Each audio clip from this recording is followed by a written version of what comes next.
Bienvenue, chers fidèles de la télévision rwandaise. Bienvenue à cette édition en langue française. À la présentation, je suis Idriss Abiti.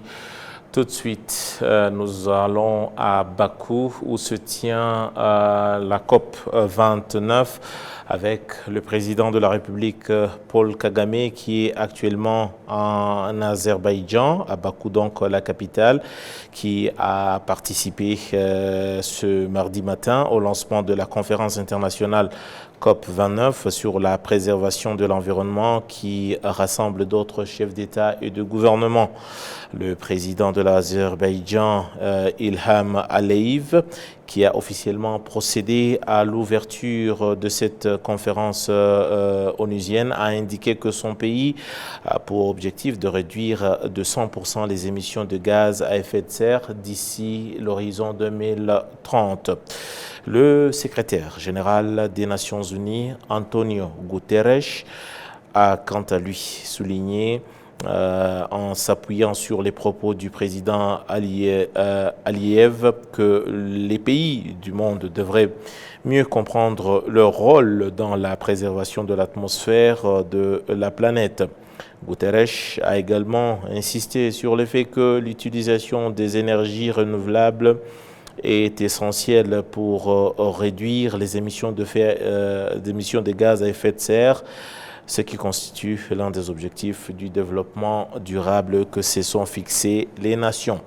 L'une des contributions attendues du Rwanda lors de cette COP29 est de partager les progrès réalisés dans la lutte contre le changement climatique, un enjeu majeur pour le continent africain et le monde de manière générale.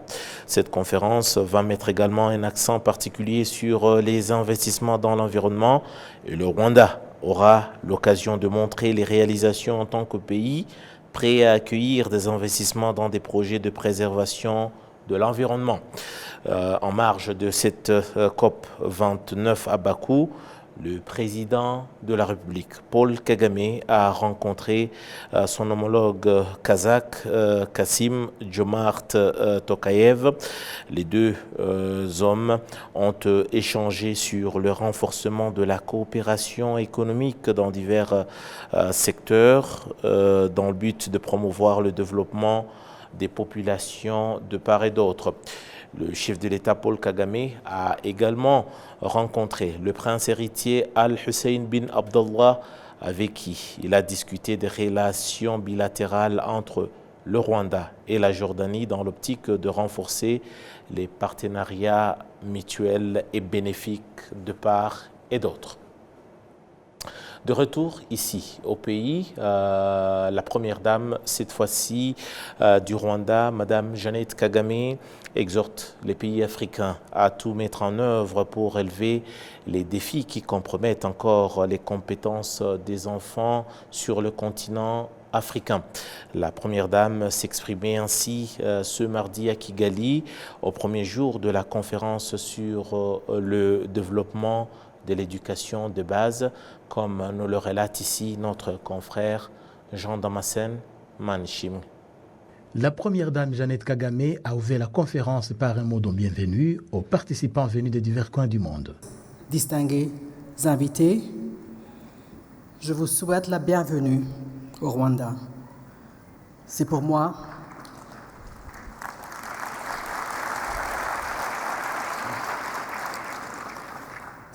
un réel plaisir de m'adresser à vous aujourd'hui sur ce thème pressant et existentiel qui répond à l'avenir de notre continent.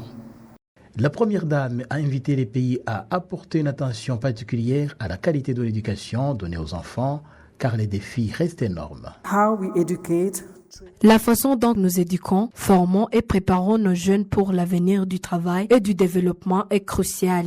Cela inclut les politiques que nous mettons en place, l'agilité de nos programmes, d'étudier pour s'adapter au rythme de changement, la qualité de l'information des enseignants, les distributions équitables de ressources, ainsi que les capacités à développer de première année de la vie d'un enfant, ses qualités précieuses de caractère et de confiance. And confidence. Madame Jeannette Kagame a fait observer que l'éducation intégrale bien faite des enfants donne au pays les assises solides d'un développement durable, ce qui justifie les efforts du Rwanda dans l'amélioration de l'éducation inclusive. It is said that education breeds confidence and confidence. On dit que l'éducation engendre la confiance engendre l'espoir et l'espoir engendre la paix. Pour le Rwanda, la paix sera toujours l'objectif ultime et donc l'investissement assidu dans l'éducation est pour nous une évidence. Et à la première dame d'ajouter que le continent africain n'a d'autre choix que d'investir largement dans l'éducation, tout en donnant aux jeunes tout le nécessaire, une condition indispensable à la réalisation de son agenda 2063. Et pour conclure, Excellence, distingués invités, je vous remercie de votre attention et vous souhaite de profiter pleinement de l'hospitalité de notre pays. Puisqu'Kigali, notre chère ville, vous donne envie de revenir plus souvent pour de tels échanges fructueux. C'est au total plus de 500 participants réunis à Kigali. Leurs échanges, qui se tiennent pour la deuxième fois, sont présentés comme une plateforme de partage d'informations et de connaissances sur l'état actuel de l'éducation à travers le continent, avec un accent particulier sur l'éducation de base. Merci beaucoup donc à Jean Damascène Manishimwe. Cette fois-ci, changeons de page pour parler agriculture et particulièrement du festival du film européen ici à Kigali, qui va se tenir entre la date du 13 novembre, c'est donc demain mercredi, jusqu'à la date du 16 novembre 2024. Et pour en parler, nous sommes rejoints par le docteur Uwe Wissenbach. J'espère que je prononce bien le nom. Très bien. Voilà, il est donc chef adjoint de la délégation au Rwanda. Donc, il est chef adjoint de la délégation au Rwanda de l'Union européenne. Il est avec nous pour parler justement de ce festival. Merci beaucoup de vous joindre à nous. C'est un plaisir.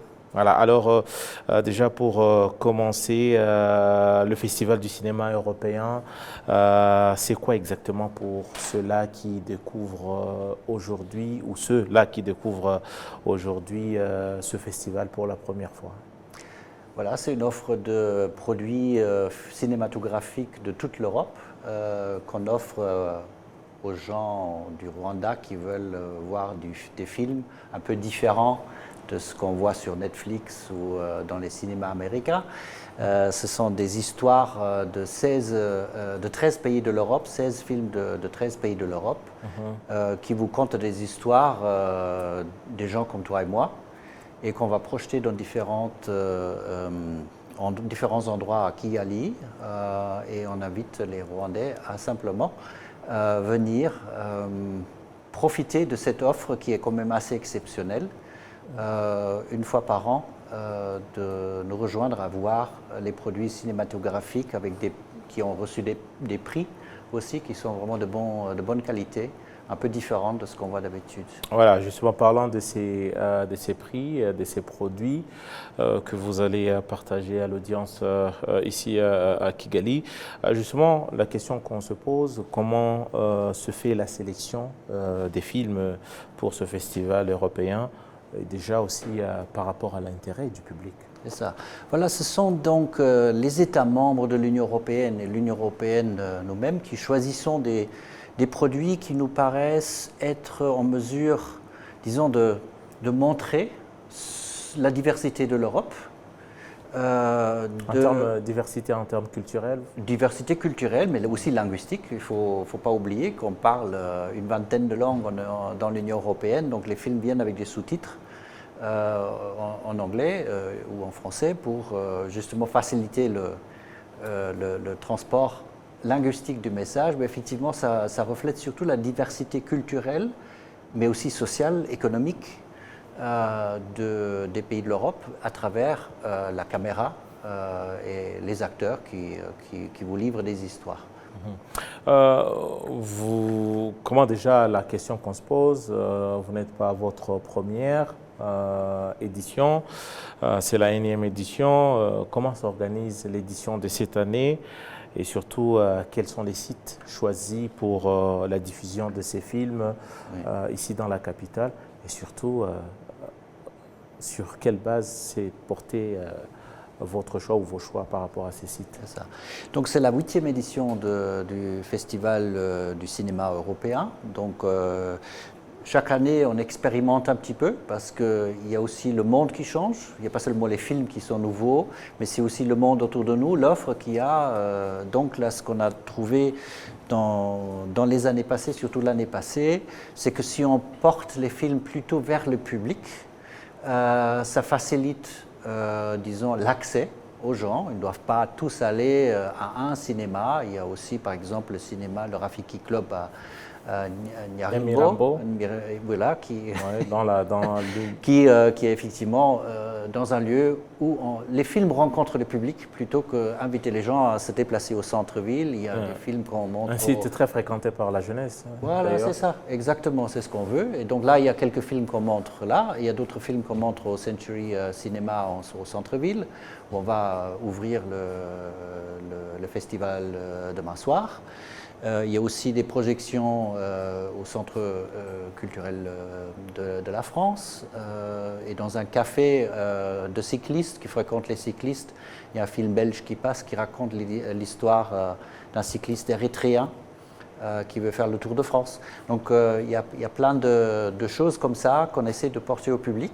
Et on a vu aussi dans le passé que si on offre des débats, ça aussi, ça intéresse plus les gens que si on montre tout simplement des films. Donc il y a certains films qui sont accompagnés d'un petit événement comme ça de discussion. Voilà, événement justement pour attirer l'intérêt du public et surtout l'enthousiasme. Là, ça nous ramène justement, vous dites tout à l'heure que vous n'êtes pas votre première, ça devient presque maintenant une habitude pour le public rwandais, mais justement par rapport à chaque public, forcément, a toujours eu ses caprices, ses goûts, ses préférences, voilà, aussi par rapport à ses choix.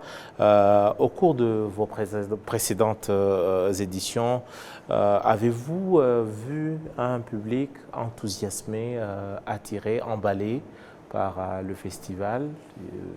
Tout à fait. L'année passée, je me souviens qu'on a par exemple montré un film belge qui raconte l'histoire de Rwandais qui étaient déportés, si vous voulez, en Belgique. Et ce film s'appelait Métis, et il y a fait dans l'audience beaucoup de gens qui étaient dans le cas, finalement, de ces Rwandais qui ont vécu cette aventure en Belgique malgré eux. Et ça a créé des débats, il y avait plein de monde, on aurait dû avoir une salle plus grande pour accueillir tout le monde. Donc ça, ce sont des exemples où il y a de l'enthousiasme. Mais ce ne sont pas non plus les films des super-héros américains, ce sont des films qui racontent un peu les histoires des gens comme toi et moi, et ça permet au public qui est intéressé, motivé de voir ça, de voir le monde à travers une autre perspective. Donc j'invite un peu les gens à participer dans une aventure. Ce n'est pas un menu connu, prévisible comme ces films des super-héros, on sait toujours comment ça se termine. Là, ce sont des aventures et des histoires des gens comme il y a des Rwandais ici. Par exemple, demain, on aura un film suédois qui s'appelle La Chorale. Ça raconte l'histoire d'une chorale de gospel suédois qui fait un voyage aux États-Unis à Chicago et qui rencontre plein de périples. Alors, on a invité la chorale de Kigali à l'ouverture, qui va chanter. Donc ce sont deux chorales, une de Kigali et une suédoise, qui se rencontrent, si vous voulez, virtuellement et avec le public. On comprend aussi qu'il y a cette dimension de pouvoir tisser les liens, mais surtout bâtir des ponts entre les peuples, justement parce que dans cette période de globalisation, où nous partageons forcément les mêmes défis mondiaux. Est-ce qu'on peut dire également que ce festival, c'est aussi une plateforme à pouvoir rapprocher davantage les peuples, parce que les défis mondiaux, parfois, ils nous il nous balance dans une sorte de clivage par rapport justement à ses besoins. Est-ce que c'est un festival, comme on dit, comme le disait l'autre fois Senghor, c'est un lieu du rendez-vous, du donner et du recevoir par rapport justement à nos cultures? Tout à fait. Voilà, c'est pas un événement politique. L'Union européenne, oui, c'est une organisation qui fait de la politique, qui fait de l'économie, qui fait du commerce, qui fait du développement. Comme vous le savez, on est un acteur global, mais en même temps, on offre notre diversité et notre vision du monde, pas avec un discours, disons, paternaliste sur nos valeurs ou sur nos politiques, mais on offre le cinéma, c'est-à-dire les gens peuvent explorer la perspective d'Européens sur le monde, d'Européens qui sont des Européens comme eux, qui vivent leur vie et qui ont les mêmes problèmes, mais les affrontent peut-être d'une autre manière. Donc c'est là que je trouve qu'il y a les ponts qui se construisent, les gens qui peuvent vivre dans la peau, si vous voulez, ou avec les yeux de quelqu'un d'autre pendant un certain moment et réfléchir aux mêmes problèmes et s'informer, disons, des réflexions que nous avons sur ce problème-là en Europe. Il y a aussi un film polonais qui nous raconte comment vivent les gens en Ukraine, cette guerre qui est en train de se passer. Maintenant, c'est très loin du Rwanda, mais vous connaissez le conflit dans les pays voisins, dans votre histoire. Donc là aussi, il y a des gens qui ont vécu le conflit. Forcément, et donc, ils peuvent s'identifier aussi avec les gens comme ils sont là, qui vivent les conflits et voir comment on peut se réconcilier peut-être aussi après ces conflits. Allez, pour terminer, juste en un mot, pourquoi le public rwandais et d'autres personnes qui sont ici à Kigali ne devraient pas rater ce festival? Déjà, c'est une offre qui ne se présente pas souvent.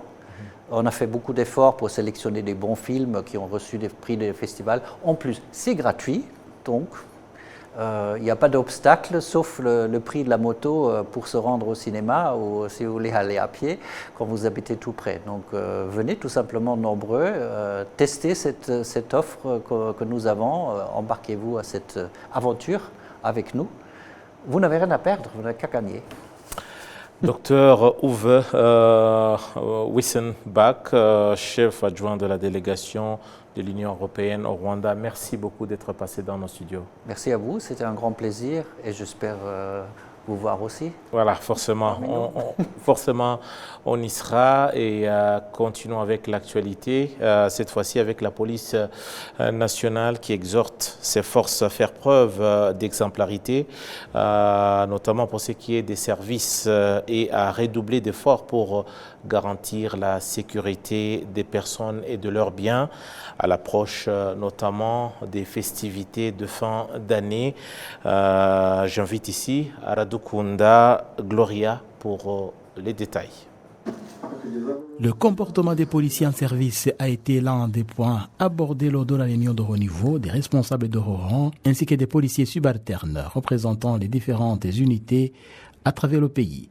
Le commissaire général de la police du Rwanda, CJ Félix Namuhoranye, a souligné que la société à l'intérieur du pays est l'une des principales préoccupations de la police en général. Le ministre de la Sécurité intérieure, Dr Vincent Biruta, a pour sa part exhorté les policiers à adopter un comportement exemplaire dans l'exercice de leurs fonctions et à apporter une attention particulière à la sécurité des citoyens et de leurs biens, surtout à l'approche des fêtes de fin d'année. Cette réunion se tient au début et à la fin de chaque année, conformément à la loi régissant l'institution de la police du Rwanda. Les participants examinent les activités générales de la police, tant à l'intérieur qu'à l'extérieur du pays, afin d'évaluer leur efficacité et de renforcer leur engagement avec la sécurité nationale. Poursuivons l'actualité avec l'envoyé spécial de l'Union africaine pour la prévention du génocide et des atrocités de masse, M. Adama Dieng, qui indique que le monde doit redoubler d'efforts afin de prévenir le génocide et d'autres atrocités de masse. Il estime que la situation actuelle des conflits dans le monde montre malheureusement que des crimes abominables peuvent se reproduire n'importe où et à n'importe quel moment dans le monde si rien n'y est fait. Il était au micro de nos confrères. On va le suivre dans cet élément. Si le président de l'Union africaine a décidé de me nommer à ce poste, juste d'ailleurs au moment de la commémoration du 30e anniversaire du génocide contre les Tutsis au Rwanda, ce n'est pas un hasard. C'est parce qu'aujourd'hui, dans le continent, nous avons des foyers de tension que nous avons le devoir impérieux de mettre un terme. Et comme vous le savez, le génocide est un processus. Ce n'est pas un crime qui arrive comme ça seulement all of a sudden. Mais ça prend du temps, ça nécessite des ressources, ça nécessite une planification, comme nous l'avons vu ici au Rwanda. Et c'est la raison pour laquelle, commençant ma mission, j'ai estimé important de rendre visite à l'honorable président du Sénat rwandais pour m'imprégner du travail extrêmement important que mène le Sénat du Rwanda. Il y a des leçons à apprendre pour les autres pays d'Afrique, parce que ce qu'on voit aujourd'hui, par exemple, au Soudan, avec cette guerre entre ces deux généraux, Hemeti et Burhan, et qui a conduit encore tout récemment à des crimes extrêmement graves, y compris le suicide d'ailleurs de 150 femmes, tout simplement pour ne pas être violées. Et nous n'avons pas le droit de garder le silence. Nous devons avant tout dénoncer ces atrocités. Et ensuite, nous devons par la même occasion développer tous les moyens à notre disposition. Parce que même pendant que le génocide se perpétue, il y a encore un espace pour faire de la prévention. Et c'est cela le message que je veux porter à travers ce continent. Et ce message, il n'y a pas un endroit mieux situé que le Rwanda pour le porter à travers ce continent. Voilà, passons à la page sportive à présent avec les éliminatoires de la Coupe d'Afrique 2025, Maroc 2025. Vous savez, le Rwanda est dans la poule du Bénin, Nigeria et ainsi que de la Libye. De la Libye, justement, l'équipe nationale Amavubi a débuté les préparatifs pour le match très important qui va l'opposer ce jeudi à la Libye. C'est un match que les Amavubi du Rwanda ont l'obligation de gagner ici à domicile devant leur public, comme on l'explique ici, Kassim Youssouf. Tous les joueurs convoqués à ce camp d'entraînement se sont réunis ce mardi pour une séance qui a commencé à 10h au stade Amahoro. Les entraîneurs ainsi que les joueurs de l'équipe nationale Amavubi demandent aux Rwandais de les soutenir et de les encourager afin qu'ils puissent bien se comporter dans les matchs de qualification. Le capitaine de la formation nationale Amavubi, Bizimana Djihad, a dit au micro de RBA qu'ils sont bien préparés pour ce match et qu'ils visent la victoire, car tout ce dont ils ont besoin pour réussir est à leur disposition. Cependant, ils demandent aux Rwandais de leur accorder leur soutien afin de leur donner la force nécessaire pour battre la Libye.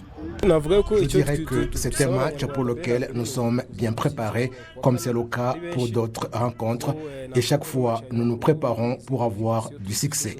Je veux dire donc que les joueurs sont prêts, beaucoup sont titulaires dans leurs équipes respectives. En fait, la plupart des choses sont faites comme d'habitude et notre entraîneur est toujours là. Les joueurs sont donc prêts et l'objectif est de remporter les 3 points du match de jeudi. Nous, en tant que joueurs, nous sommes les premiers à avoir envie de participer à la phase finale de la CAN. Nous négocions les choses étape par étape. Même si tel n'est pas notre souhait, si nous perdons le match de jeudi, tout sera fini. Nous sommes concentrés pour le match de jeudi afin de remporter les 3 points. Nous sommes conscients que la prochaine rencontre sera contre le Nigeria, mais aujourd'hui, nous sommes concentrés sur la Libye et pour nous, c'est le match qui nous permettra de poursuivre notre périple jusqu'à la dernière rencontre.